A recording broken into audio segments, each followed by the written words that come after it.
샬롬, 평강 가운데 거하셨습니까? 주님은 평강입니다. 오늘도 사시는 동안 주님의 평강 가운데 거하는 은혜가 있기를 소망합니다. 기도하겠습니다. 아버지 하나님, 오늘도 우리를 단잠에서 깨워주시고 하나님 앞에 무릎 꿇고 예배케 하심을 감사합니다. 하나님, 예배가 곧 우리의 생명을 알게 하여 주심을 감사합니다. 예배드리지 않는 삶은 하나님과 아무런 관계가 없는 삶이요, 하나님의 자녀라고 칭하기도 어려운 삶임을 저희들 알게 하여 주시옵소서. 하나님, 예배는 어떤 시간만 들여서 하나님을 영화롭게 하는 것이 아니라 우리의 삶이 곧 예배가 되어야 됨을 알게 하여 주시옵소서. 아버지 하나님, 늘 항상 하나님을 예배하는 삶이 되게 하여 주시고 어디를 가든지 하나님께 영광 돌리며 하나님을 드러내는, 하나님을 증거하는 삶이 되게 하여 주시옵소서. 우리를 사용하셔서 오늘도 하나님의 뜻을 나타내게 하여 주시고 하나님의 사랑을 전하게 하여 주시옵소서. 오늘도 내가 먼저 사랑하고 내가 먼저 용납하고 내가 먼저 용서하고 배려할 수 있는 선한 삶을 살게 하여 주시옵소서. 하나님께서 인정하시는 삶, 하나님께서 기뻐하시는 삶을 살아 많은 사람들에게 하나님 살아계심을 증거하는 우리 모두가 되게 하여 주시옵소서. 오늘의 삶을 주님께 맡겨드리며 예수 그리스도의 이름으로 기도하옵나이다. 아멘. 다 함께 찬송가 484장 찬양합니다.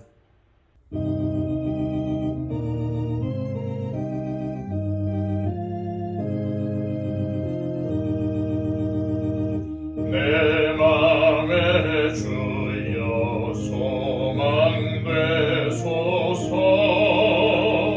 주 없이 모든 일 헛되어라. 밤에나 낮에나 주님 생각, 잘 때나 깰 때 함께 하소서. 지혜의 주여 말씀으로서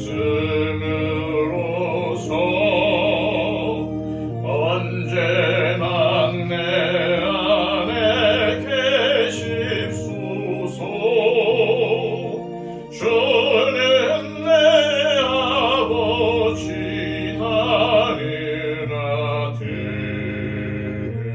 주 안에 내가 늘 함께하네. 세상의 영광 난 보여도 언제나 주님은 나의 기여. 주님만 내 맘에 계시오니 영원한 주님 참 귀하셔라. 영원한 주님 내 승리의 주, 하늘의 기쁨을 주옵소서. 어떠한 고난이 닥쳐와도 만유의 주여 소망 되소서.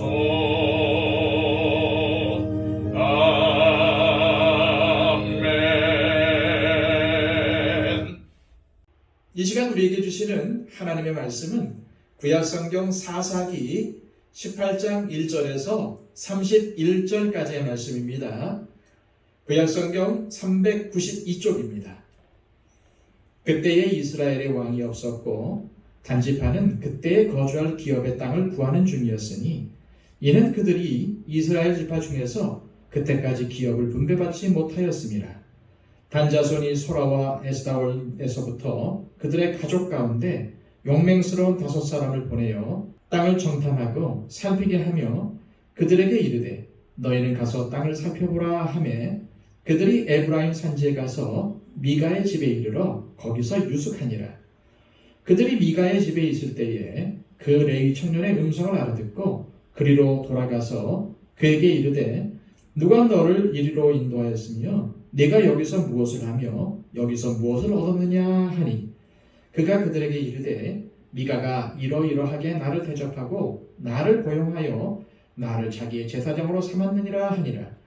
그들이 그에게 이르되 청하건대 우리를 위하여 하나님께 물어보아서 우리가 가는 길이 형통할는지 우리에게 알게 하라 하니 그 제사장이 그들에게 이르되 평안히 가라.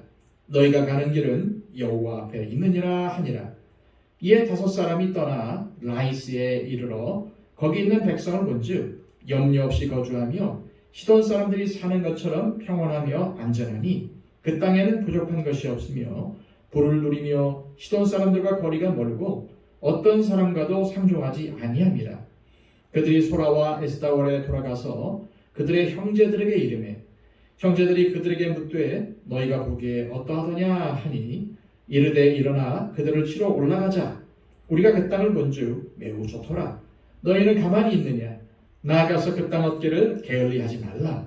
너희가 가면 평화로운 백성을 만날 것이요 그 땅은 넓고 그곳에는 세상에 있는 것이 하나도 부족함이 없느니라. 하나님이 그 땅을 너희 손에 넘겨주셨느니라 하는지라.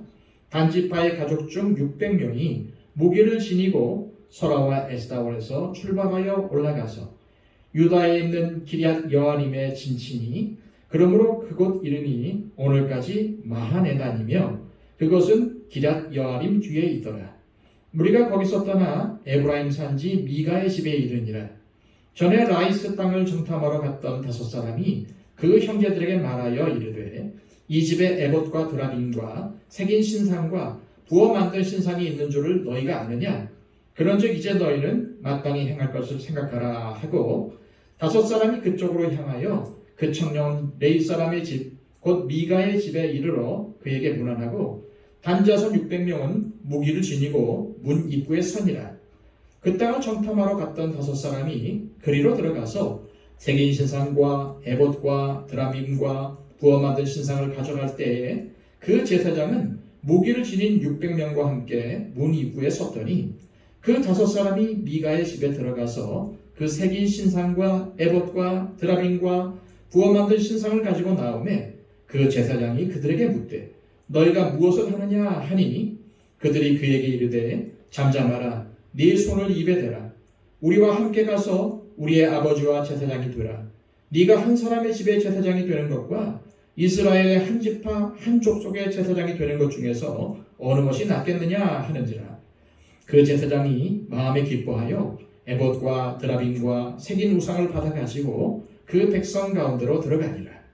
그들이 돌이켜서 어린아이들과 가축과 값진 물건들을 앞세우고 길을 떠나더니 그들이 미가의 집을 멀리 떠난 때에 미가의 이웃집 사람들이 모여서 단조선을 따라 붙어서 단자선을 부르는지라. 그들이 얼굴을 돌려 미가에게 이르되 내가 무슨 일로 이같이 모아가지고 왔느냐 하니 미가가 이르되 내가 만든 신들과 제사장을 빼앗아 갔으니 이제 내게 오히려 남은 것이 무엇이냐? 너희가 어찌하여 나더러 무슨 일이냐고 하느냐 하는지라. 단자손이 그에게 이르되 네 목소리를 우리에게 들리게 하지 말라. 노한 자들이 너희를 쳐서 네 생명과 네 가족의 생명을 잃게 할까 하노라 하고 단자손이 자기 길을 간지라. 미가가 단자손이 자기보다 강한 것을 보고 돌이켜 집으로 돌아갔더라.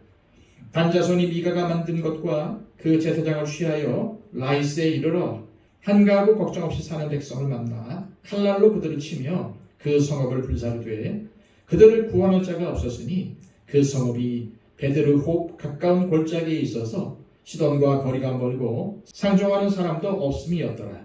단자손이 성읍을 세우고 거기 거주하면서 이스라엘에게서 태어난 그들의 조상 단의 이름을 따라 그 성읍을 단이라 하니라. 그 성읍의 본 이름은 라이스였더라. 단자손이 자기들을 위하여 그 새긴 신상을 세웠고 모세의 손자요 게르솜의 아들인 요나단과 그의 자손은 단지파의 제사장이 되어 그 땅 백성이 사로잡히는 날까지 이르렀더라. 하나님의 집이 실로에 있을 동안에 미가가 만든 바 새긴 신상이 단 자손에게 있었더라. 아멘. 사사기 18장에는 단지파의 등장과 함께 이런 말씀이 기록이 되어 있습니다. 1절입니다. 그때에 이스라엘의 왕이 없었고 단지파는 그때에 거주할 기업의 땅을 구하는 중이었으니 이는 그들이 이스라엘 지파 중에서 그때까지 기업을 분배받지 못하였음이라. 여기서 우리는 두 가지의 사실을 알 수 있습니다. 첫째, 그때에 이스라엘에 왕이 없었다는 것입니다. 이 말씀은 이미 17장 6절에서도 언급된 적이 있었지요. 이 말씀은 이스라엘 백성들이 하나님을 자신들의 왕으로 받들지 않았고 또 하나님의 말씀을 받아 이스라엘을 바르게 이끌 지도자가 부재했기 때문에 백성들이 자기 마음대로 살았다는 뜻이 있습니다. 둘째, 단지파가 자신들이 거주할 땅이 없어서 새로운 땅을 구하는 중이라는 것입니다. 물론 단지파는 가나안 땅에서 자신들에게 할당된 땅으로 들어갔습니다. 하지만 가나안의 아모리 족속이 강해서 정복하지 못하고 산지로 쫓겨나고야 맙니다. 따라서 우리는 이 말씀에서 단지파가 하나님의 뜻에서 상당히 벗어나 자기 마음대로 살고 있었고 하나님께서 그들에게 주신 소명도 잘 감당하지 못했다는 것을 짐작해 볼 수 있겠습니다. 이런 상황에서 단지파는 어떻게든 그들이 살아야 할 새 땅을 찾는 일에 몰두했고 이를 위해서 5명의 정탐꾼을 선발해서 땅을 살펴보고 오도록 지시했습니다. 그런데 공교롭게도 그들이 찾아간 곳은 17장에 등장했던 미가의 집이었습니다. 우리는 지난 시간에 미가의 집안이 얼마나 하나님으로부터 떠나 우상 숭배와 부정으로 얼룩져 있었는지 살펴봤었습니다. 또 미가의 집에서 1년에 은 10과 의복 1벌과 먹을 것을 제공받는 조건으로 제사장으로 고용된 레위인에 대해서도 살펴보았습니다. 그렇다면 미가에게 제사장으로 고용된 레위인은 누구를 위해 일하겠습니까? 누구의 눈치를 제일 많이 볼까요? 하나님이겠습니까? 그를 고용한 미가이겠습니까? 그는 하나님의 제사장이 아니라 미가의 제사장, 즉 미가의 필요를 채워주고 만족시켜주는 제사장이면 그만이었습니다. 그렇다면 그는 미가를 위해서 어떠한 일을 제일 많이 했을까요? 무조건 미가를 위해서 복을 빌어 주었을 것입니다. 하나님의 뜻을 제대로 따르건 말건 그건 그가 알 바가 아니었습니다. 자신을 고용한 미가의 기분만 좋게 해주면 그만이었습니다. 이러한 레위인의 태도는 단지파의 정탐꾼들을 대할 때도 그대로 적용이 됩니다. 정탐꾼들은 미가의 제사장에게 우리가 가는 길이 형통할지 하나님께 물어봐 달라고 요구합니다. 그러자 이 미가의 제사장은 평안히 가라. 너희가 가는 길은 여호와 앞에 있느니라 라고 말을 해주시죠. 여기서도 보듯이 레위인이 먼저 하나님의 뜻을 물었다는 말씀이 전혀 없습니다. 단지 정탐꾼들이 자신에게 묻자 레위인은 즉시 답변한 형식을 취하고 있습니다. 우리는 여기서도 미가의 제사장인 이 레위인의 마인드를 짐작해 볼 수 있습니다. 무조건 상대방이 듣기 좋은 말만 해주는 것입니다. 지금 정탐꾼들이 이 레위인을 통해서 간절히 듣고 싶은 말이 뭐겠습니까? 당연히 그들의 계획한 일들이 잘 이루어질 것이라는 그러한 말이 아니겠습니까? 미가의 제사장은 그들의 기대를 채워준 것입니다. 그러자 그 말을 들은 정탐꾼들은 기쁜 마음으로 길을 나서게 되죠. 이뿐만이 아닙니다. 미가의 집을 떠나 길을 나선 단지파의 정탐꾼들이 찾아간 곳은 라이스라는 지역이었습니다. 라이스의 사람들은 평안했고 별 염려 없이 지내고 있었죠. 그러자 정탐꾼들은 바로 이곳이라는 확신을 갖습니다. 그리고 단지파에게 돌아가서 라이스를 소개하며 당장 그들을 치자고 이구 동성으로 외쳤습니다. 그렇다면 그들이 이렇게 외친 것은 믿음이 좋았기 때문이었을까요? 아닙니다. 이 정탐꾼들이 봤을 때에 자신들이 라이스 지역의 사람들보다 훨씬 힘이 세다는 확신이 있었기 때문이었습니다. 그들의 확신은 하나님을 향한 믿음의 확신에서 비롯된 것이 아니라 이기기 쉬운 상대를 만났다는 데 있었습니다. 여기서 우리는 단지파가 하나님을 믿는 믿음보다는 자신들의 힘이나 능력을 더 의지하고 있었다는 것을 알 수 있습니다. 그래도 자신들보다 강한 가나안 족속에게는 찍소리 못하고 있다가 자신들보다 약한 라이스 사람들에게는 칼을 겨눈 것입니다. 단지파가 자신들의 힘만을 믿고 있었다는 것을 잘 보여주는 사건은 단지파 자손 중 600명이 무기를 들고 미가의 집을 쳐들어간 사건입니다. 그들은 미가의 허락도 없이 신상과 에봇과 드라빔을 빼앗았습니다.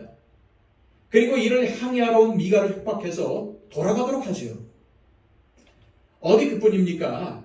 단지파 사람들은 미가가 소유한 우상들을 가지고 나오면서 무슨 일이냐고 따져 묻는 레위인에게 파격적인 제안을 합니다.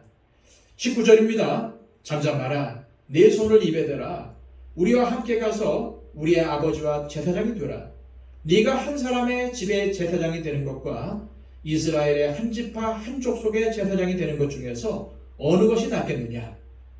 한마디로 한 집안의 제사장보다는 한 지파의 제사장이 되는 게 낫지 않냐는 겁니다. 그러자 레위인은 즉시 그들의 제안을 받아들였고 단지파를 따라가지요. 지금까지의 말씀을 정리하면 우리는 오늘 말씀을 통해서 하나님을 왕으로 받들지 않고 영적으로 죽어있는 사람들은 하나님보다는 힘과 능력을 추구하고 믿음과 신뢰보다는 물질과 세상 명예를 더 사랑한다는 것을 알 수 있습니다. 어떻습니까? 이것은 우리가 사는 세상에서도 얼마든지 볼 수 있는 장면이 아닙니까? 겉으로는 아닌 척 포장할 수 있습니다. 하지만 현실은 어떻습니까? 돈 앞에서 가족과 친구와 친족도 배신하고 사람을 죽이기까지 합니다. 또 힘 있는 사람에게 줄을 잘 서지 않으면 미래를 보장받지 못합니다. 그러나 하나님을 섬기는 교회에서마저 이러한 문화가 자리 잡고 있다면 얼마나 불행한 일입니까? 결국 우리는 결단해야 합니다. 이것은 결국 믿음의 문제이기 때문입니다. 세상의 힘도 결코 만만치 않습니다. 보이는 현상으로만 따져본다면 우리 쪽이 훨씬 더 불리하고 연약해 보일 수도 있습니다. 하지만 믿음의 힘이 이 모든 것을 뒤집어 엎어버립니다. 우리는 여호수아와 갈렙과 같은 믿음의 결단을 해야 합니다. 세상이 유혹하는 힘에 순종하며 살 것이냐, 아니면 하나님의 힘을 신뢰할 것이냐. 바로 우리는 이 질문 앞에서 결단을 해야 합니다. 분명 이 세상은 이상과 현실이 다를 수 있습니다. 하지만 언젠가 하나님의 이상이 이 땅을 덮을 날이 있을 것입니다. 그때 어떤 사람들은 슬피 울며 이를 갈게 될 것입니다. 하지만 끝까지 주님을 신뢰하고 하나님의 뜻을 구하며 맡겨진 길을 믿음으로 담대히 걸어갔던 사람들은 천국 잔치에 참여하여 승리의 기쁨을 맛볼 것입니다. 이 시간 기도하실 때 주님, 우리가 마귀의 유혹에 넘어가 현실과 타협하지 않고 꿋꿋하게 우리의 힘이요 구원이신 주님을 신뢰하며 주님의 뜻을 이루어드리는 복된 삶을 살게 하옵소서. 기도하시길 바랍니다. 그리고 이 시간 우리의 중보가 필요한 분들을 위해서 간절히 기도해 주십시오. 함께 믿음 생활하고 있는 우리 믿음의 형제자매들을 위해서, 가족들을 위해서, 또 우리의 친지와 이웃들을 위해서, 아직도 예수님을 모르는 우리 지인들을 위해서 간절히 기도해 주시기 바랍니다. 한국교회의 회복을 위해서 기도해 주시고요. 우리 더처치를 위해서 하나님께서 붙드시는 능력 있는 교회로 세워달라고 기도해 주시기를 바랍니다. 그리고 또한 온 세상 가운데 복음을 선포하는 우리 선교사님들의 사역을 위해서도 간절히 기도해 주시기를 바랍니다. 기도하겠습니다.